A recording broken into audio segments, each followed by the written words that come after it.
Yo, what's good? What's happening, Rush Nation? Welcome to episode 91 of 5 Yard College. We are only 9 episodes away from 100. Ash, I was going to do something extraordinary with that, and it just came out to number 9.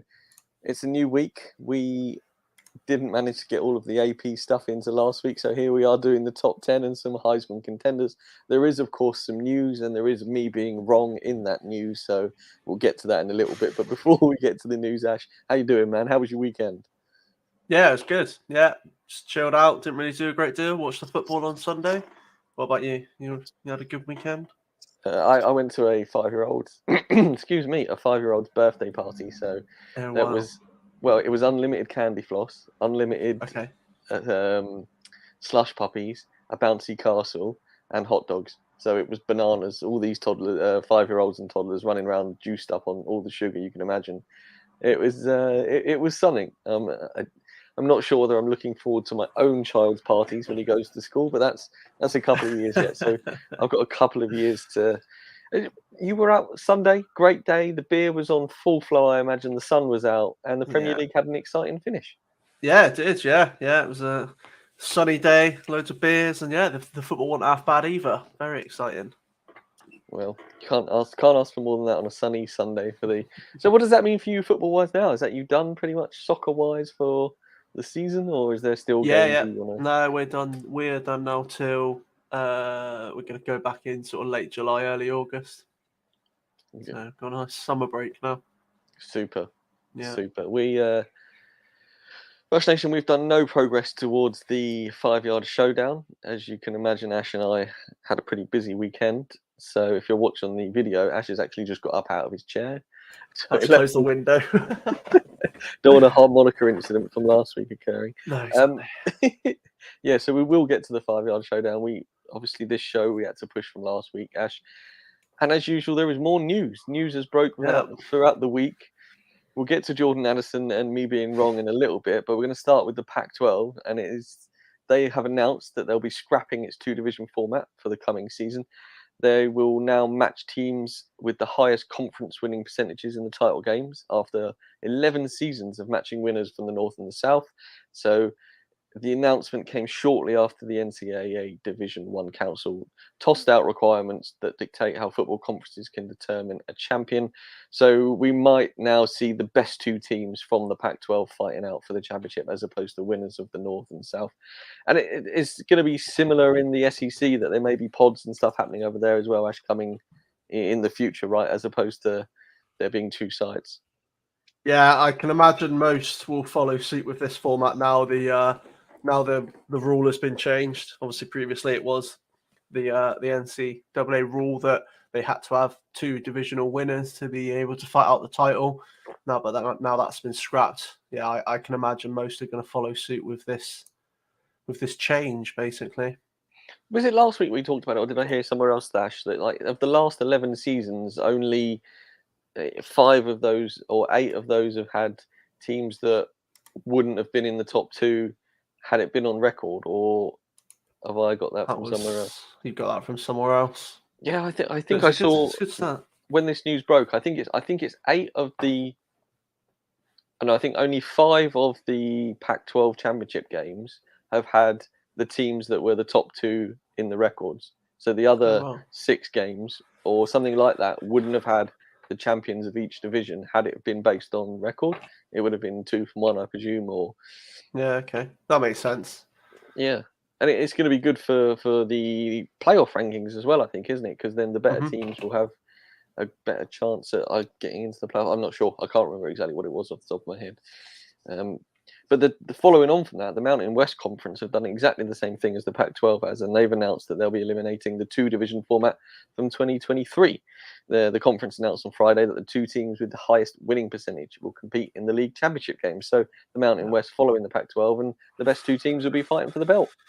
Yeah, so Pac-12 are doing it from now this season, but the Mountain West are delaying it for a year and doing it from 2023. So, I mean, yeah, it doesn't make much odds for the Pac-12, but the Mountain West are sticking with their divisions for 1 more year and then moving over.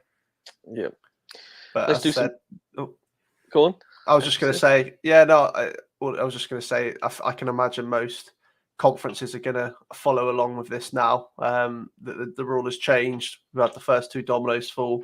I wouldn't be surprised to see most do that by the start of the season. Whether they started this year or next year, though, is another question.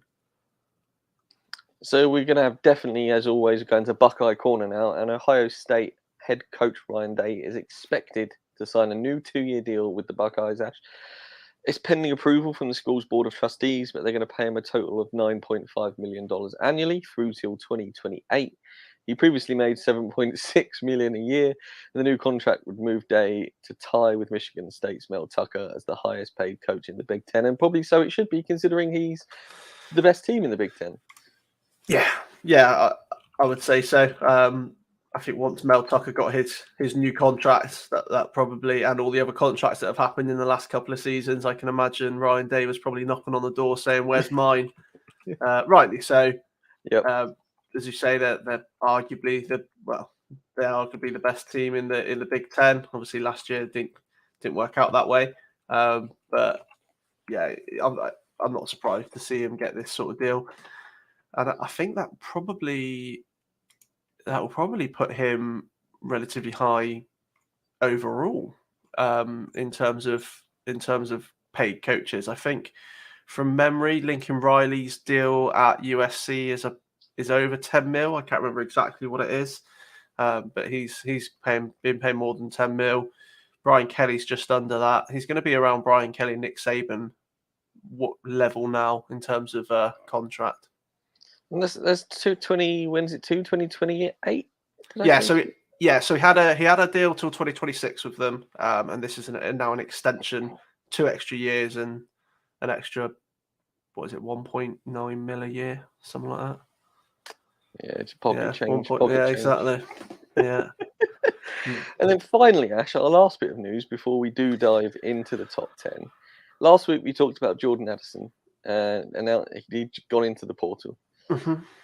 He'd worked out with Bryce Young, and you said that was pretty much all that had happened, and I said that was pretty much all that needed to happen. He was heading over there to be Bryce Young's new target. There was obviously USC and Texas in the running as well. We said that you said USC would probably be the landing spot. I said Alabama was a done deal. And lo and behold, the knowledge of the group has prevailed in the fact that Jordan Addison has announced his transfer to USC. He selected the Trojans, as I said, over Bama and Texas. He's going to join Oklahoma transfer Mario Williams and Jerry Rice's son, Brendan Rice, in a new look wide receiver room for Lane Kiffin. Not Lane Kiffin. Lincoln Riley. Lincoln Riley down in USC. I mean, I'm not surprised at all. When we spoke about it last week, everything was pointing towards Texas being the favourites because he'd gone for a visit there. He'd spent extra time there. There's a couple of his ex-coaches. I thought Texas would be where he'd ended up, but I suppose looking at what USC and Lincoln Riley are already doing, that's a very interesting program to join with. That's definitely going to be on the up this year. I mean, that wide receiver room and then Caleb Williams throw into him. It's definitely going to be a team we have to look out for if they can gel quickly, which I suspect they will be able to. Don't they have a star running back as well? What, USC? Yeah, didn't they have? They got Travis Dye. They got Travis Dye from Oregon, haven't they? And he was pretty good when called upon last year. Yes, yeah, he was. So, yeah, they've not got many weak spots on that roster. They've done well in the portal. Obviously, Riley coming in, has brought in some recruits from this year and especially next year, 2023, when that recruitment class comes in, they've got a whole bunch of 5 stars coming in. So, yeah, we need to be on the lookout for them. That's for sure. Yes, we do. Right. Last week, Ash, we managed to do 15 of the 25 projected teams. We've just about to hit 10 minutes into the podcast. We've only got 10 teams to talk about, but as we said last week, they are the Big Ten to talk about. So with that being said, would you like to go first or second? I think you went first last week, so I will go first this week. Okay. And we are kicking off at 10 with probably the most surprising ranking, and that's Auburn from the SEC. Obviously, very up and down last year, 6 and 7, 3 and 5 in the SEC. They really struggled in the SEC against some teams, but 10 is high for me, and I think it will probably be high for most people. This is the one selection and a non-selection that really surprised me when I saw these ESPN rankings to see Auburn at 10. I would still have them in my 25, definitely.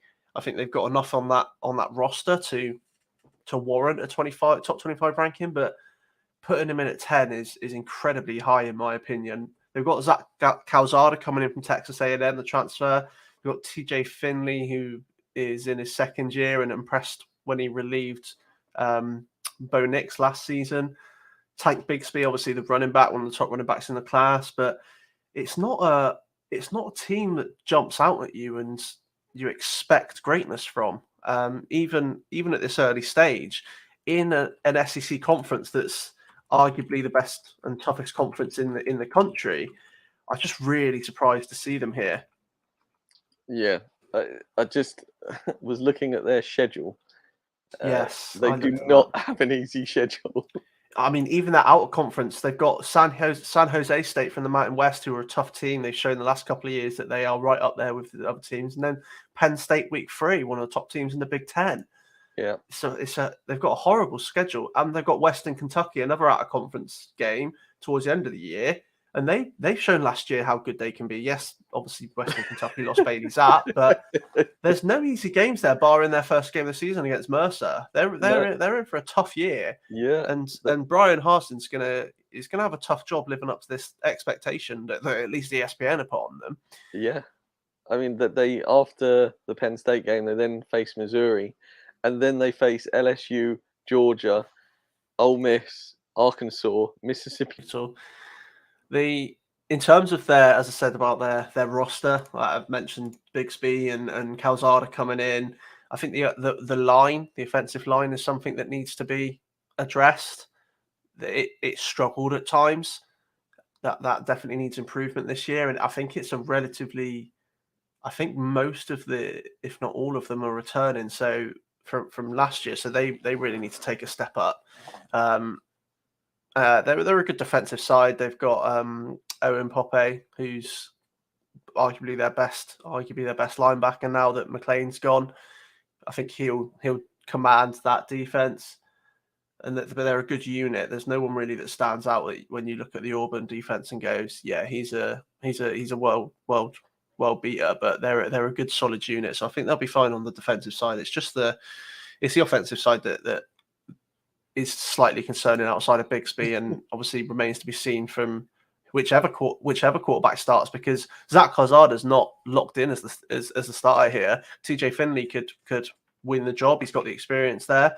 They've also got they transferred an Oregon, Robbie Ashford from Oregon, the freshman. Redshirt freshman this season. He's there, and they got true freshman in Holden Gierner. So there's lots of competition for the quarterback. It's not Calzada's job at the moment. I think he's probably favourite, but there's definitely some big names there and big talent, especially from the younger guys that could step up and take his place before he even gets it. Yeah, it's definitely something to watch going forward. It isn't locked in, like you say. The next ranking, Ash, is Pittsburgh, the Panthers at 9. Do you think this perhaps changes if this was a live ranking, if with Jordan Addison gone? Because obviously that is a big loss for the offense. Massive.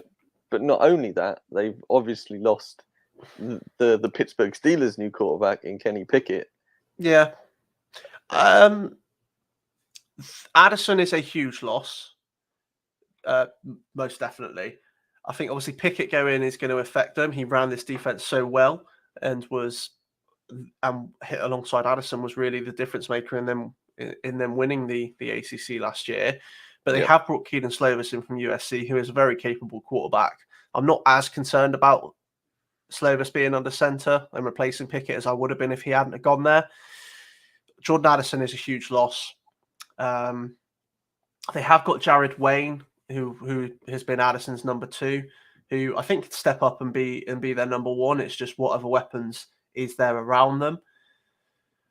this is now that Addison's gone. Maybe it is a bit high.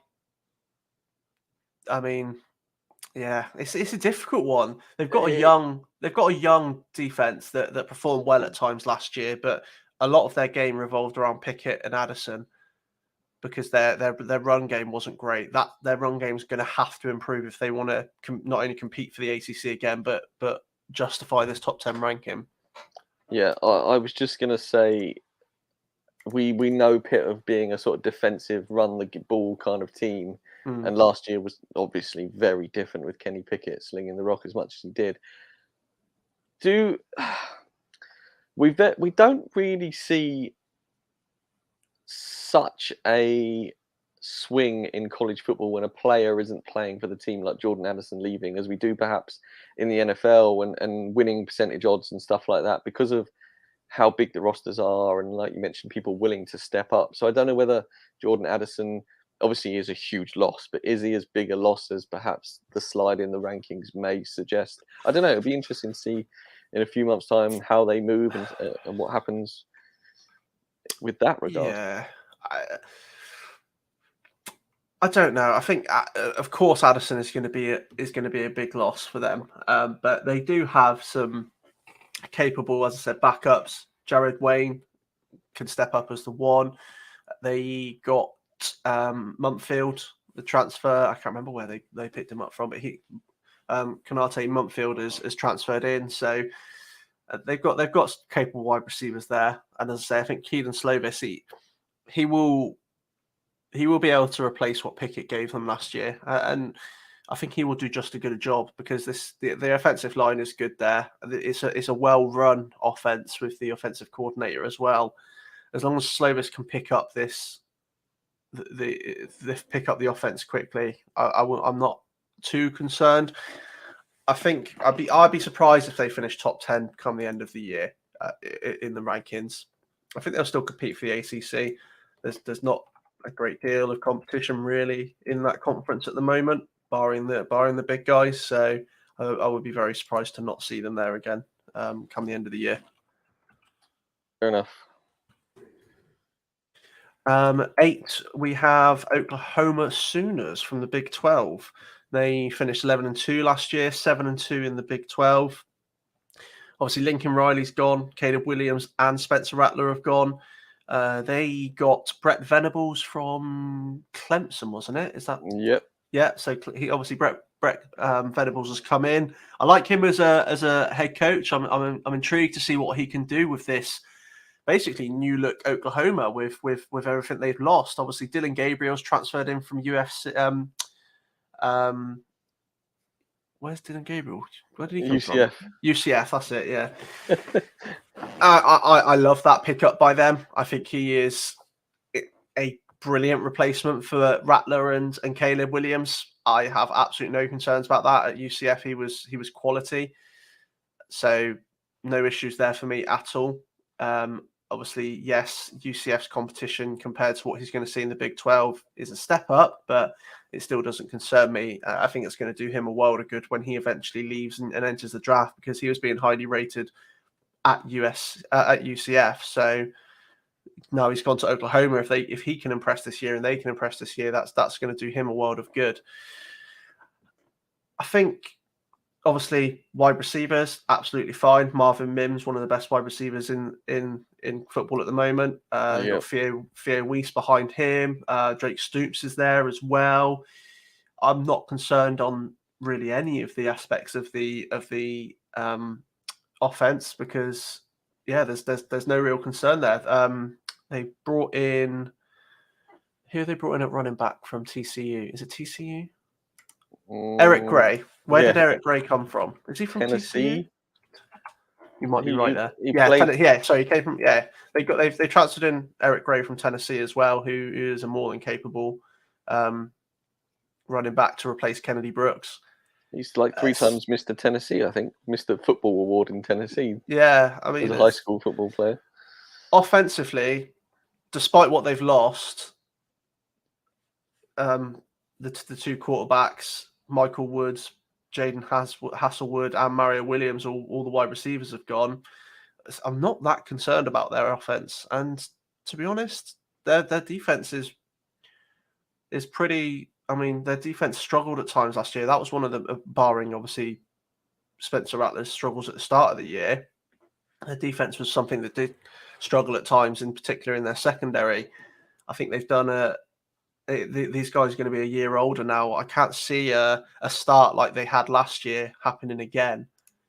So this ranking's about right for me. There's a lot of question marks about how people are going to perform, but I'm not too concerned by them. I think this is a pretty solid area for them to be, and I'd be very surprised if we don't see them challenging for the Big 12 this year. I actually think there's sneaky upside with Oklahoma. I think you're right in your analysis of if, what's, and maybes, but I think the offense could be really good if Mims can and Gray can stay fit and healthy, and I think the defense with Venables could be really high upside in the way Venables plays defense. So I think Oklahoma could be a sneaky upside play for even the football playoffs, perhaps, if they play well enough throughout the season. Yeah, I agree with you there. I think they are. They're definitely with a shout of that. I think you're right. Venables was one of the best, if not the best, defensive coordinators in the nation at Clemson. Yep. So he's going to pick up this defense that struggled at times last year, and I think he's going to improve what he's got there without making too many changes. They've not brought in a great deal of transfers for the defensive side, no, but I'm confident that he can do a job there. And yeah, we do need to look out for Oklahoma this year, definitely. Let's go to 7, the Michigan Wolverines. Yeah. Playoff team last year, finally broke that duck. Got the win over the Buckeyes, Ash. We're probably not likely to see that again this season.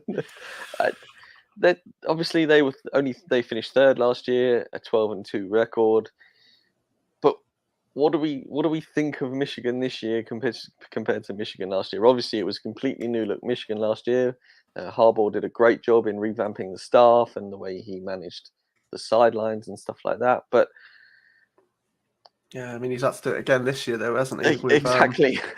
Josh Gattis going to Miami, obviously him almost leaving to go to the NFL. That of course didn't happen, and he's been paid handsomely for staying. But yeah, that was a turbulent time as soon as the season finished for that to happen to Michigan.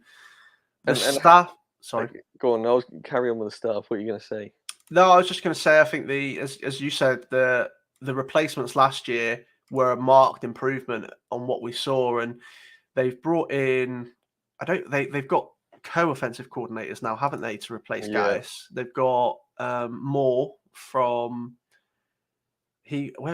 Moore has been promoted, and I think have they promoted both of them? Don't know. Probably. Let's have a quick look. I'm pretty sure their new offensive coordinators, their co-offensive coordinators, were already there.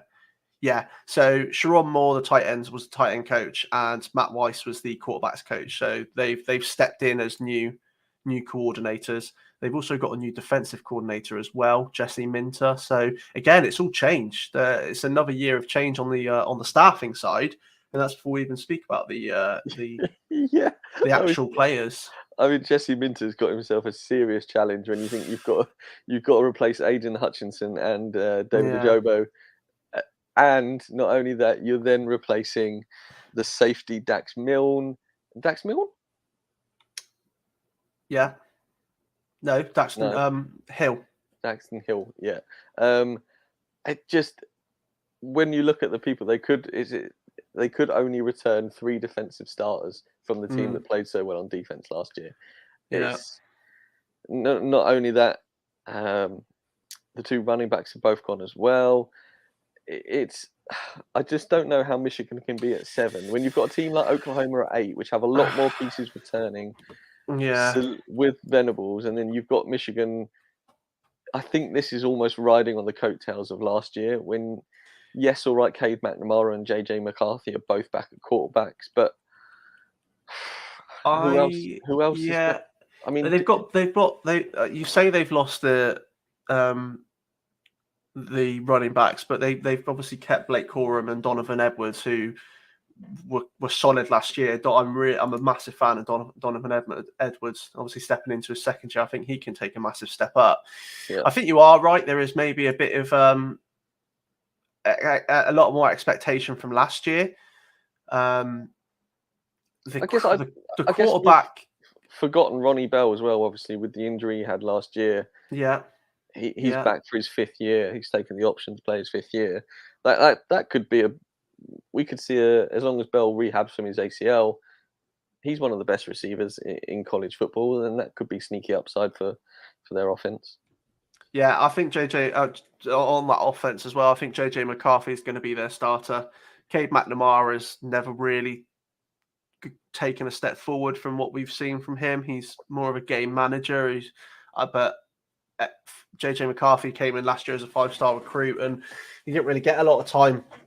He got a few plays here and there, and obviously against Georgia, he threw a touchdown pass when the game was already dead and gone. But I like what I've seen from his early tape and what he's shown at spurts already. I'm looking forward to see it. Well, as an Ohio State fan, I'm not, but as a college football fan, I am looking forward to seeing what JJ McCarthy could do when he takes over as the quarterback. In terms of the rest of it, you're right. Ronnie Bell, Cornelius Johnson's still there, wide receiver. There's some good pieces here. It is can they replace on that defense, because their defense was so good last year, and they've lost pretty much everybody. It's going to be a massive challenge for them to rebuild that. They have done well with their recruitment. They brought in Will Johnson, the DB, and Derek Moore, both 5-star recruits on the Derek Moore D end, who will hopefully try and replace Daxton Hill and obviously the 2 edges that Hutchinson and Ajobo. It's going to be difficult to do that, but bringing in those 5-star recruits is going to help. Definitely, if they can settle in quick enough. But yeah, the defensive side of it is the real big question mark, just how much they lost. Yep. 6 is another Big 12. It's Texas Longhorns this time. Obviously, they really struggled last year, and 5-7 overall record, 3-6 in the Big 12. Despite the struggles they had last year, I'm not surprised to see them sat here. Obviously, Quinn Ewers is a massive pickup from them. He is an exceptional talent. Yeah, but we haven't seen him play college football. You're right, but I've seen him enough from high school to know how good a quarterback this kid can be. There's a reason that he declared early, and that Ohio State went hard to get him. It's a massive loss for Ohio, I think, in the long run. They're probably not going to be too concerned with the replacements that they've got coming in. But Quinn Ewers is an exceptional talent. He just needs to do it on the field now. Obviously, Hudson Card's still there as well. Before he got hurt last year, he had a great year. That's going to be a very intriguing battle to who is the number 1 starter for this team at quarterback. I think Hudson Card will probably start at the start of the season, but I wouldn't be surprised to see Ewers take the job pretty quickly. Maybe, I don't know, and in the preseason, and maybe we see Quinn Ewers take it the first game of the season. But it is definitely a battle. Hudson Card's the established quarterback there at the moment, so it's not going to be a case of Ewers just walking in and taking that job. That's for sure. It could be. I was just going to say, looking at the schedule there, it could be Card starting and Ewers gets the job after week 2. Yeah, because don't they play Alabama in week 2? Yeah, they do. So FX got Alabama week 2. They might want to save the young gun until after. Yeah, maybe it'll be a bit of a trial by fire. Yeah. Obviously, we're focused on the quarterback here with Quinn Ewers and Hudson Card, but I mean, this offense is stacked. Best running back in college, Bijan Robinson. I don't think anyone can argue with that. Robinson being the best running back, an absolute electric wide receiver in Xavier Worthy. Don't no. But Xavier Worthy is unbelievable. They transferred in Isaiah Neal from Wyoming as well, who's going to be a great number 2. It's a very it's a very exciting offense, regardless of who's under center. They've also brought in Jalal Billingsley from Alabama, the tight end, who is essentially just a massive wide receiver playing at tight end. But he has yet to live up to the expectation that was put on him. But there might be a little bit less expectation at Texas than there probably was at Alabama. So that's going to be very interesting to see how he settles in there. And they need to improve on the defense. It struggled last year. The defense was one of their key issues. A lot of these guys have come back. I think I'd hope to see improvements. The secondary, they brought in some transfers. Ryan Watts from Ohio State has come in. They already had, I can't remember what the free safety is they've got there. Let's have a look. Jaron Thompson, obviously he's still there. They also brought in Terrence Brooks as well. From where did they bring Terrence Brooks in from? Let's have a look. It's beyond me.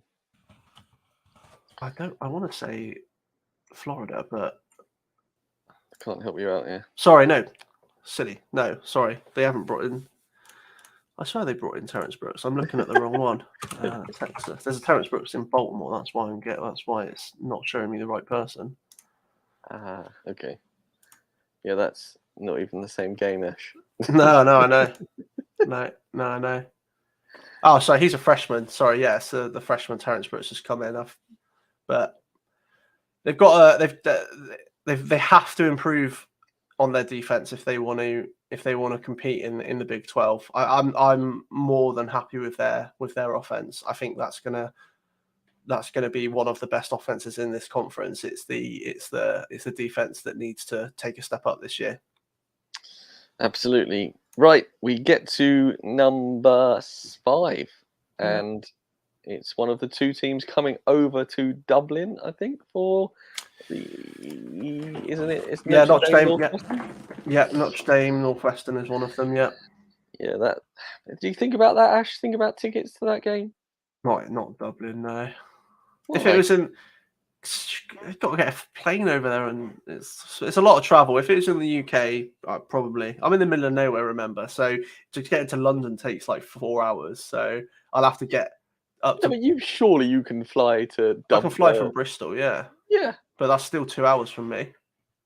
And then the flight. Man, you are in the middle of nowhere. I am in the middle of the sticks. I'm worried about moving house to about 10 minutes past outside of London where I am, and you are. That is sticky. Yeah. So the Irish at 5 were 8th last year, 11-2 last year, had a really, really good season. Obviously, Brian Kelly, most winningest coach in Fighting Irish history, has left.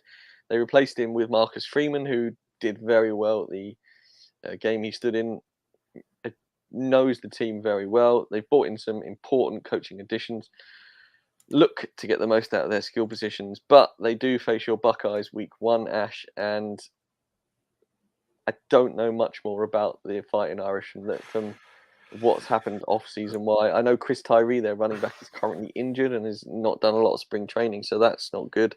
But otherwise, quarterback battle, Drew Pine, Tyler Buckner, what's happening there? It's just there's a lot of question marks with this Notre Dame team. There is. New coach, as you say, that is definitely a battle between Buckner and Pine. I don't know. It's difficult. It's really difficult to say who's going to win that job. Pine has got the extra year over Buckner in this offense, but we've seen at times that doesn't make a difference. I really couldn't tell you who's going to win out there. They lost arguably their two key pieces on the offensive side. Obviously, Kevin Austin, the wide receiver, has gone, as is Kyron Williams, the running back. Yeah, it's a lot of question marks on this team. I think the defense. They again, obviously, Carl Hamilton, massive loss, but they brought in Brandon Joseph from Northwestern, the safety, who I really like. He's rated highly in my initial rankings. So to be honest, I don't think they're going to miss much of a much of a beat from losing Hamilton to replacing him with Joseph. It's how can this new coach and staff gel this team and get them on their page. And as you say, Ohio State first game of the season is a tough game to start with. And it could well be the way that the setter for this year. They're not playing in Ireland this year. It's 2023 they go there. They've got the Navy. Northwestern Nebraska is this year's game. Oh, yeah, of course. Sorry, my apologies. Yeah, I was just looking at their schedule and couldn't see it. No, they're there next year. There's a lot of young talent on this offense and defense, but it's very question marks in a lot of areas and a new coach and staff. 5 seems high, but Notre Dame, just with the them being an independent program, it always helps them when it comes to their AP rankings, because obviously they avoid the in-conference games, but their schedule as a whole this year is actually really tough. As we've already said, they start at Ohio State, they play UNC, BYU, they have to travel to Clemson, they've got USC, they've got some big games this year. So if they can win those games, then they are deserving of this top 5 spot. But yeah, I'm not sure it's going to be a good year for Notre Dame on the face of it, with the other teams around them strengthening and these guys going through, I wouldn't say a rebuild, that's the wrong word, but a transitional year potentially. Agree. We are into the top 4, which if it ended now would be the college playoff teams. No real surprises here, but at number 4 is Clemson of the ACC. They finished with a 10-3 record and a 6-2 ACC record last year. As I said, really not surprised to see them here. Clemson are always one of the big teams. They've not really got many question marks, apart from maybe at the quarterback. I'm still not sold on DJ Uiagalelei. That's, he's just not really... Last year, he seemed to really struggle at times, and I was really surprised to see that. They struggled across the whole offense. They were second worst offense in the ACC last year. Yep. And that is crazy to hear when you hear Clemson and then second worst in the ACC in terms of offense. They have, of course, lost Brett Venables, their defensive coordinator. As I said earlier, one of the best defensive coordinators, if not the best in the nation. I'm not surprised to see them at 4. They are still one of the top teams in the country. They have got talent all over the field. Uiagalelei is a question mark, but pretty much everywhere else they've got top tier talent. Will Shipley, the second-year running back, he had an incredible freshman year, and I expect him to take a step forward. Uiagalelei is in big trouble because they've got Cade Klubnik, the 5-star freshman, now in, and I think he's going to push him from day one. They also got Hunter Helms, the second-year quarterback, who came in, I think he was 4-star last year. So he's also there. So Uiagalelei has not got a lot of breathing room this year like he had last year. But the rest that... Sorry, go on. No, I was going to say, I don't think he's got any. I think because of the way we've seen Dabo Swinney, Brent Venables came in and almost as part of that. Who was their offensive coordinator who left as well? Tony Elliott. Yeah, Tony Elliott. Yeah. Those two guys pretty much saved Dabo Swinney's career at Clemson. And now perhaps Venables' replacement might not do as well on defense. I think Sweeney's job... I'm not saying it's hot seat for Dabo Swinney, but I think he is tied in with how well DJ Uiagalelei does, and with the talent that is behind him, and what we're used to seeing with Clemson quarterbacks being given sort of 2-3 games, and then they are replaced by the Deshaun Watsons, by the Trevor Lawrences. I think DJ's future is he needs to start fast, he needs to start hot, and he needs to hold on to it. Otherwise, he's gone. He's going to be replaced, and we'll see him transfer out because like you say, they've got Klubnik and they've got Helms, and these two guys can play ball, and we haven't seen that from DJ last year. I mean, he only scored 9 touchdowns and threw 10 picks, They didn't surpass 27 points for average on game in the ACC or just in total in the year. So, yeah, I think his leash is incredibly short. It is, yeah. He struggled last year. There's no doubt about it. But the offensive line, unfortunately, didn't help. Yeah, they didn't give up many sacks, but their overall pass protection was poor last year, which then in turn affected Uangale's decision making. But they are all back this year, and hopefully they'll improve as a unit. Whichever quarterback is behind them will only benefit them. But outside of the quarterback battle, shall we call it, and the offensive line improving, the only other slight concern I have is their secondary. Obviously, they've lost Andrew Booth and Mario Goodrich, who were their top two secondaries last year. They have got some guys coming in. Andrew Wiggins and Fred Davis are now there. They're in their second year, I believe. But as a whole, the guys who are replacing those two need to step up and do it quickly, because obviously it's a whole new cornerback group now for them in terms of starters. That's the only other slight concern I have for Clemson. But I think they've got so much talent still on this roster everywhere else. Brian Breeson, the defensive tackle, is going to be probably the top defensive tackle in the class next year. And I wouldn't be surprised to see him go top 10 in the draft next year if he has another good year. Joseph Nagate, the wide receiver, already spoke about Will Shipley.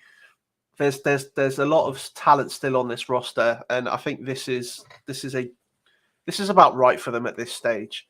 Their schedule, I haven't had a look at. Let's see what their schedule's looking like, because I think that will be a big indicator. To be honest with you,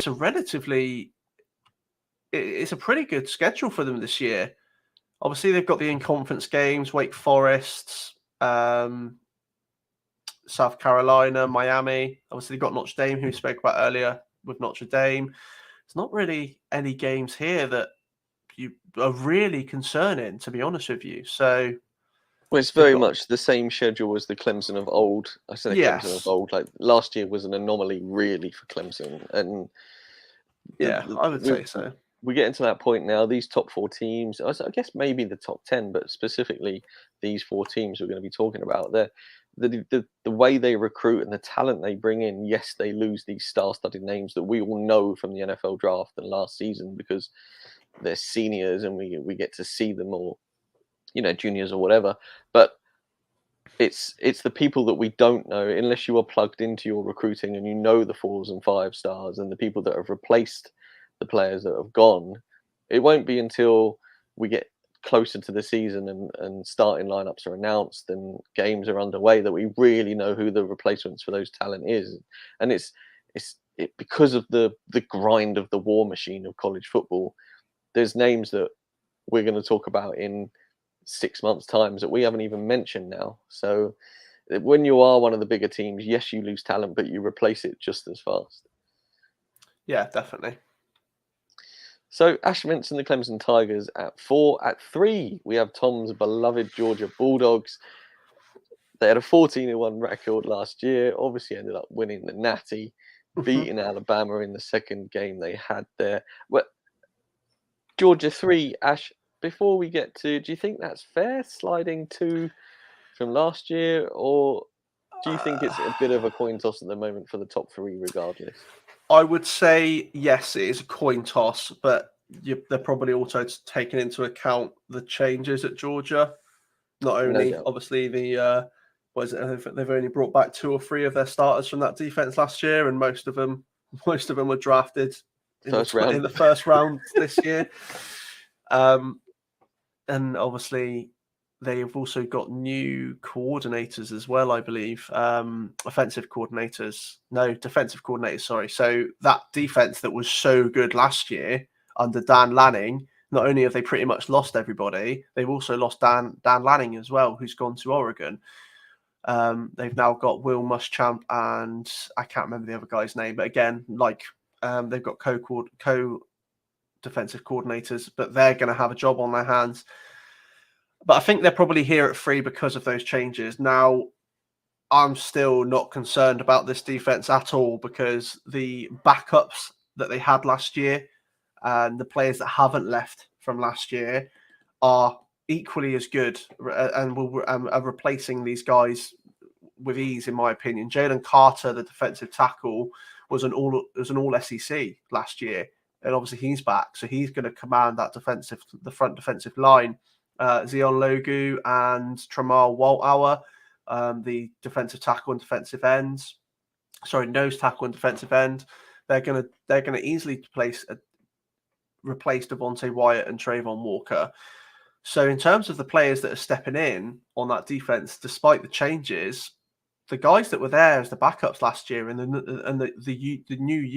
new recruits coming in this year, I don't expect this defense to really miss a beat, to be honest with you. It really does depend on, was this because of Dan Lanning? Was it how good his defense was? Or was it the players? We're going to see that in the NFL this year with the guys that have gone into the NFL, but also with these new guys that are and the guys that are returning, and obviously the new coordinators. Just so it's going to be a very interesting viewing on the defensive side. And then, of course, on the offensive side, Stetson Bennett is back. He gets a lot of disrespect compared to the quarterbacks around him, like Bryce Young, like CJ Stroud, like last year we obviously have Matt Corral, Kenny Pickett.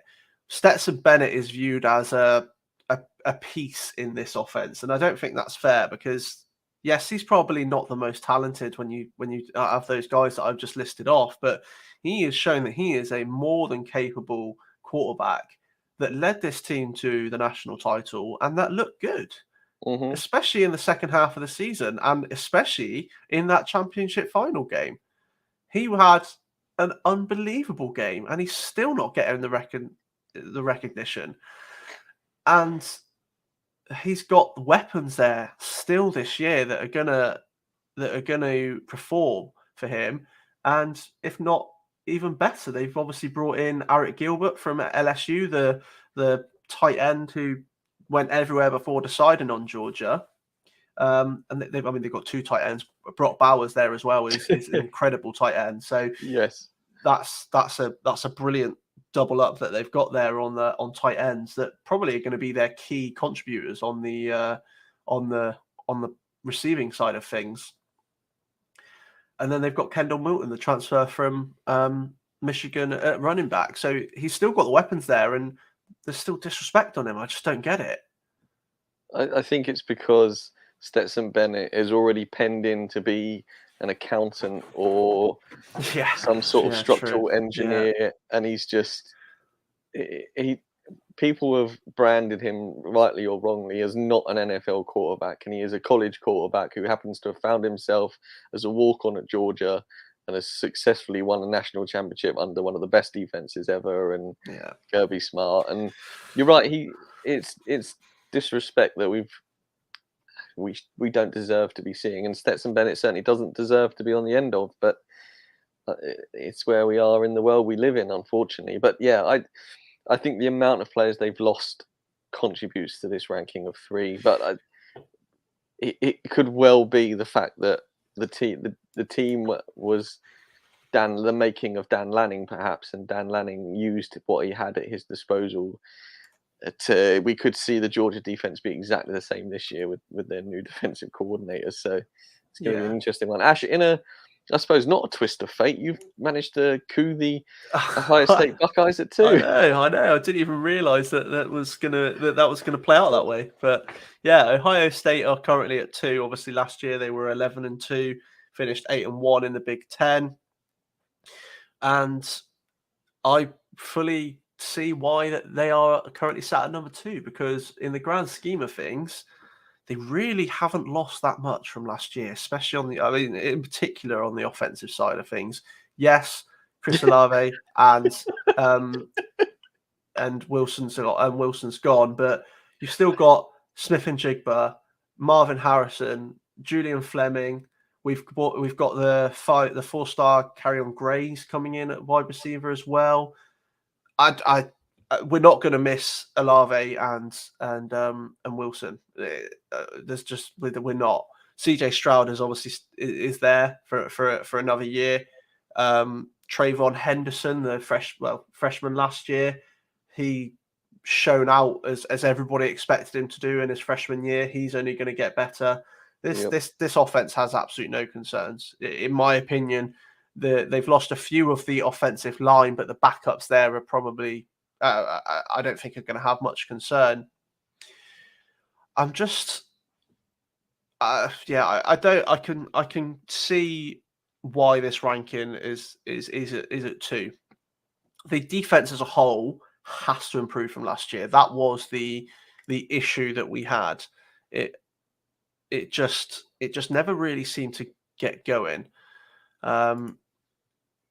Now we lost our linebackers. Obviously, we've now got, I think Eichenberg is going to be the starter, along with I'm not sure who's going to be the outside. The defense needs work. We have got obviously a new defensive coordinator. That is Jim Knowles from Oklahoma State. Hopefully he can improve things, because if our defense can get up to the level that our offense showed at times last year, this second spot will be justified. And I would hope that we do see them at the national championship.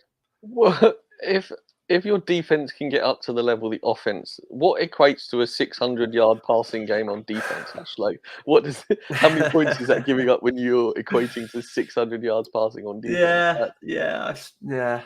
That would be something. A lot.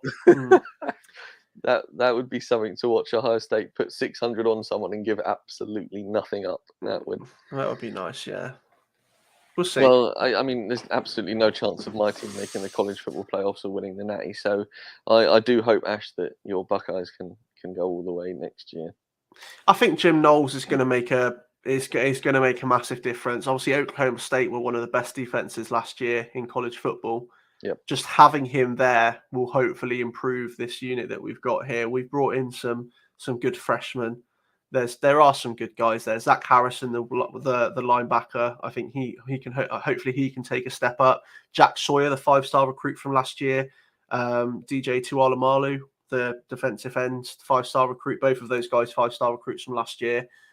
I mean, the talent is there. We just need the leader. I think that because this defense shouldn't struggle like they have done at times. No, and like you say, I don't think they will if they get a leader, and I think Jim could be that guy.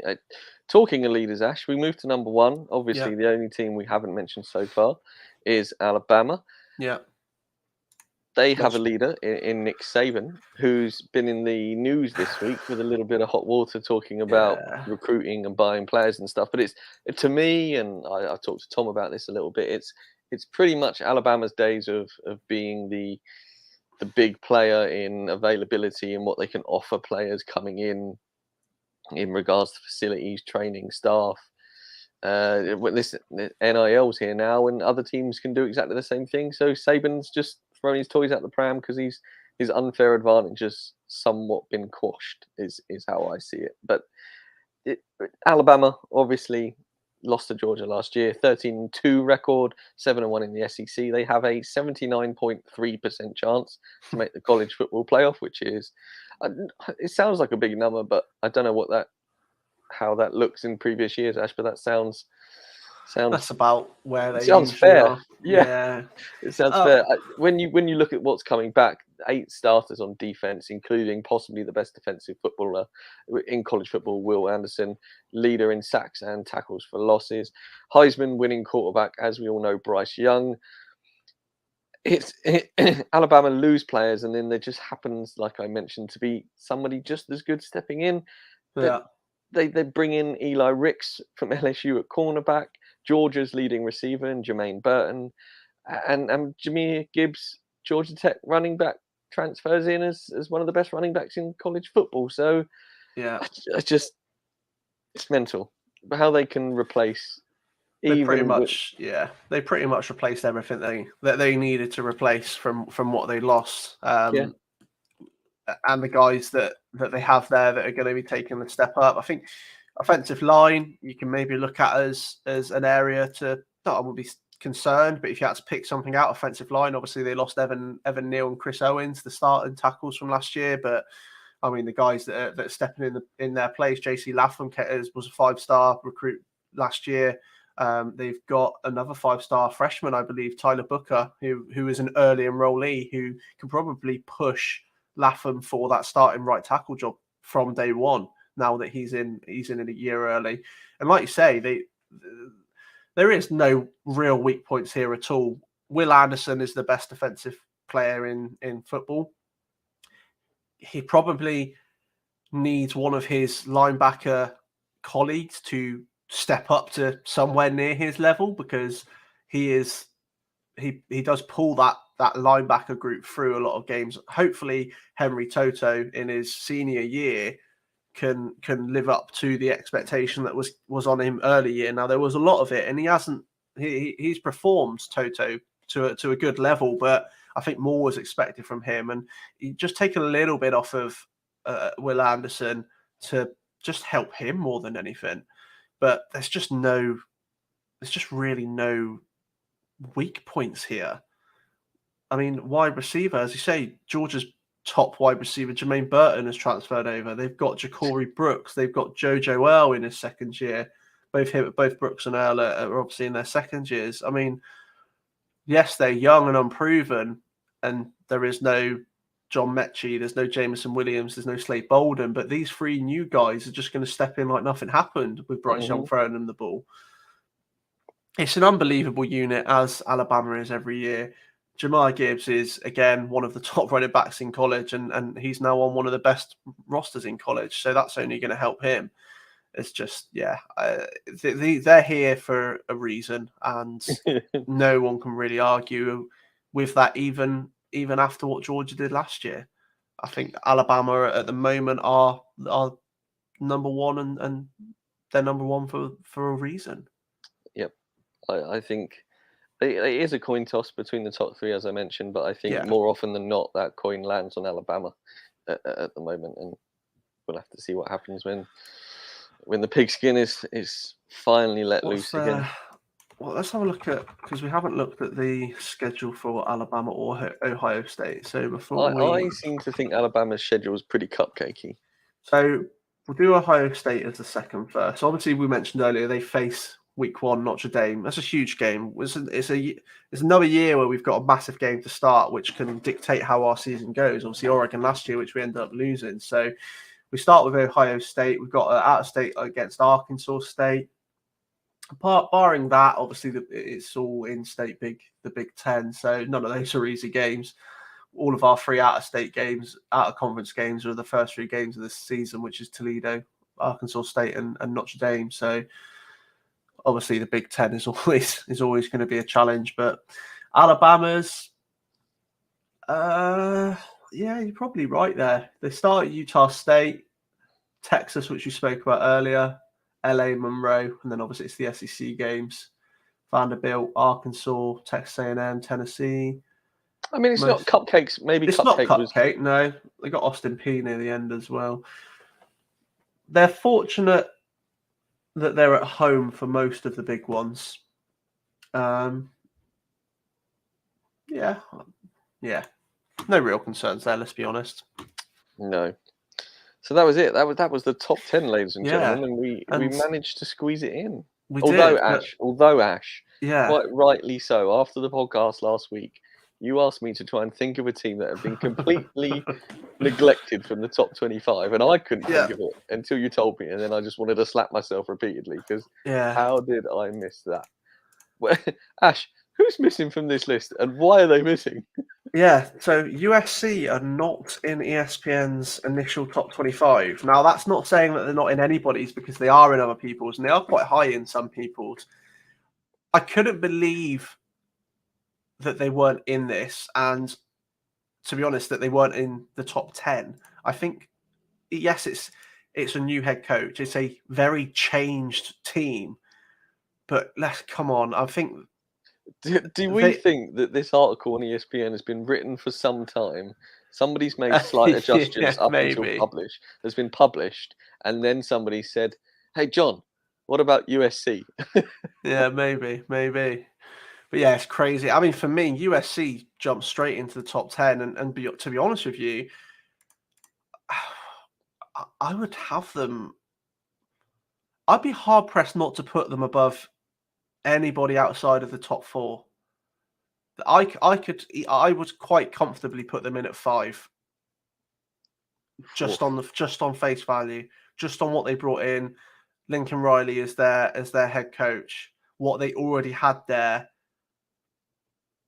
I would. I mean, Drake London's gone. Drake Jackson, the linebacker's gone, but Jordan Addison replaces Drake Jordan. London. Yeah, exactly.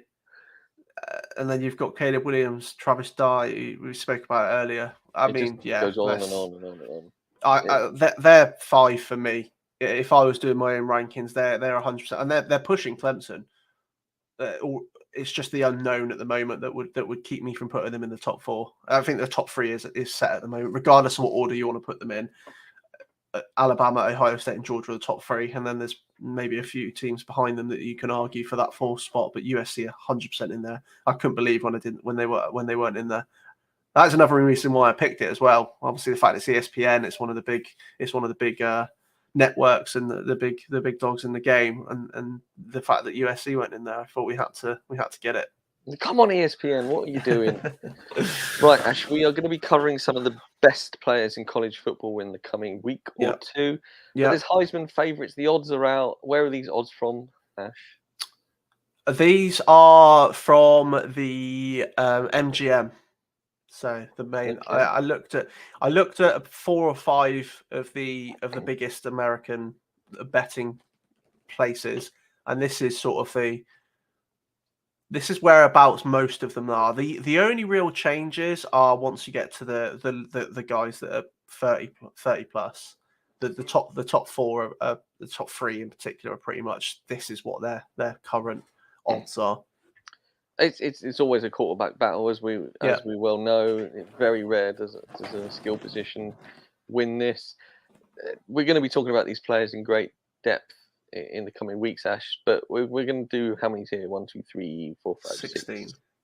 16. Yeah. Oh, there's a second page. All right, cool. I went down to I did up to 50 to 1 odds, because I think they've all maybe bar. There's probably a couple in there that are a bit long shot, but they all deserve a mention, especially some of the ones that are a bit lower down. So I thought I'd chuck them all in there. But we're not going to go into any details, listeners, on these, because, as I say, we're going to do our top 50 or however many players it is in the next week or two. So just wanted to get what the current Heisman favourites are, and maybe when we do those top 50s, we can have a look at what the latest odds are, because they may have changed. Yeah, I like that. So shall I just read this list out, Ash, and then we can... So how many did you say, Ash? 16? Mm-hmm. 16. Okay, so at 16, and one of my favourites, if you like a long shot bet, is Jackson Smith and Jigba. He's 50 to 1. If a wide receiver is going to win it, he's got just as good a chance as anybody else, in my opinion. 50 to 1 is pretty good. Will Anderson Jr., the Alabama linebacker, is also 50 to 1, but linebackers don't win it. So sorry, Will. He had a shout to win it last year, let's be honest. Yeah. AR 15, Anthony Richardson, Florida's quarterback, is also 50 to 1. Jarek Broussard? Jarek Broussard, Michigan's running back, 50 to 1. Yeah. Keaton Slovis is Pittsburgh's quarterback. He's also 50 to 1. Trayvon Henderson, the Buckeyes running back, also 50 to 1. Quinn Ewers at 40 to 1, Texas's potential quarterback starter. And if he doesn't start, can he win the Heisman if you don't play every game? Let's see about that. Spencer Rattler is still in the Heisman list after last year. South Carolina's new quarterback is 40 to 1. Oklahoma's new quarterback, Dylan Gabriel, is also 40 to 1. I don't hate that. Now we come to our highest skill position player. That is Bijan Robinson, Texas running back, 35 to 1. Jackson Dart, Ole Miss's quarterback, 30 to 1. One of my favorite players for the upcoming season, Tyler Van Dyke, Miami's quarterback, is also 30 to 1. Surprisingly, DJ Uiagalelei is 25 to 1. And if you don't know who he is the Clemson quarterback. Caleb Williams. So USC might not have made ESPN's top 25, but they've made the top 3 of the Heisman favorites. Caleb Williams, USC quarterback, is 12-1. Surprisingly, Bryce Young comes in second. Alabama's quarterback, if you have been living under a rock and only listened to the last 8 minutes of this podcast, he's 4-1. And your boy, CJ Stroud, Buckeyes quarterback, 5-2. So if you were to look back at last episodes, Doc, Bryce Young was the favourite. This has changed this week that CJ Stroud is now the favourite. They've essentially, so CJ Stroud was, I think, 3-1, and Bryce Young was 5-2, and it's now flipped. I'm just having a look at it now. So Bryce Young was 2-1, CJ Stroud was 7-2, Caleb Williams 10-1, and it's now obviously Bryce Young has doubled. Yeah. Wow. Don't know why. I've not seen anything to tell me why that Bryce Young's odds have doubled and CJ Stroud's now the favourite. But yeah, maybe Saban has obviously made enemies everywhere, and Bryce Young's odds has been affected. But I mean, probably worth putting a bit of money on it if that's the case. Yeah, definitely 4-1. Did Bryce Young win it last year, Ash? Yes. Has anyone ever won back-to-back Heisman trophies? Let's have a look. For those on the audio version, Ash is now feverishly typing into his computer. I don't think so. Oh, it's only ever been done twice. Yes, this is the kind of stat we like here at 5 Yard College. Who was it? Archie Mason Griffin is the was the first. Give me a proper.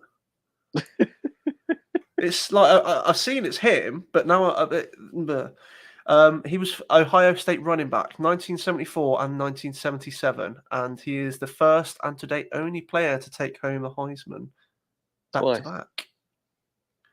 Wait, he did it when? He did it back to back in 74, 75. I'm pretty sure you said 74, 77, which is why I questioned when you said 74, 75, yeah. Is he the only one to win it twice as well? Well, I mean, the likelihood is if you win it twice, you win it back to back. Because I'm assuming you join the NFL after that. Yeah, he's the only one to win it twice. So yeah, but Young could well do that. How good would that be? Yeah, that would be something for us to see in our lifetimes because it's obviously very, very rare. Ash, as it's we not mentioned, often that they. Sorry, I was just going to say it's not often that the Heisman winner stays around, though, is it? That's one of the reasons you don't often see a back-to-backer. I wonder what percentage of quarterbacks who win the Heisman go on to declare for the NFL draft or are in the NFL draft the following season. Shall I add that to my transfer and start in the NFL from last week? You are going to be able to write a short book of all these interesting tidbits from... What was it? QBs to win the Heisman. And then declare, like, what percentage.